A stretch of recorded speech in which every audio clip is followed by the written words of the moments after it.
আমি এখন ইলিশ মাছ করতেছি। ইলিশ মাছ কুইটে জাল দিব, তারপর রান্না করব, ভাতুরি রানবো। কৃষকরা পল্লী গ্রামের মানুষ এই কিনে নিয়ে ভালোবাসে বেশি। পদ্মার পার ইলিশ খাইতে খুব স্বাদ হবি।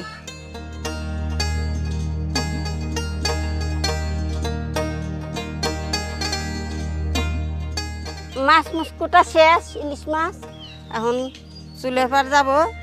মেহমান এসে বসে ঢাকাতে খিচুড়ি পাকাবো ইলিশ মাছ দিয়ে।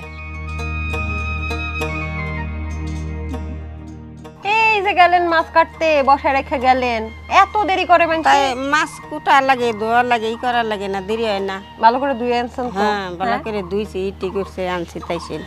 দর্শক বন্ধুরা, পাশে আছেন জাহানারা নানি। নানি ডাকলে খুব রাগ করে, কেন করে তা জানি না, তবে নানি কিন্তু ছোটবেলায় প্রচুর প্রেম করছে। প্রেমী জীবন প্রেমী মরণ, শুনি নানির কাছ থেকে। এত প্রেম করছে কিল্লাই? একজন ভালো লাগে না, আরেকজন বেশি। এত ছেলেরা ঝুলাই রাখছো, কষ্ট দিছো? কষ্ট।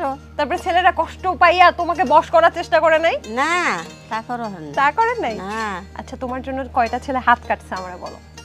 কত ছেলেরা হাত কাটছে। হাত কাটছে? হ্যাঁ, এমন কোন ছেলে আছে যে এখন পর্যন্ত বিয়ে শাদী করে নাই? তোমার করে নাই, এখন তো বিয়েও করে নাই একজন। দর্শক, এই গোপন তথ্য একটু পরে ফাঁস করছি, তবে তার আগে রান্নাটা করি। দর্শক, আজকে রান্না করব, কি রান্না করব গো নানি? ইলিশ মাছ আর খিচুড়ি।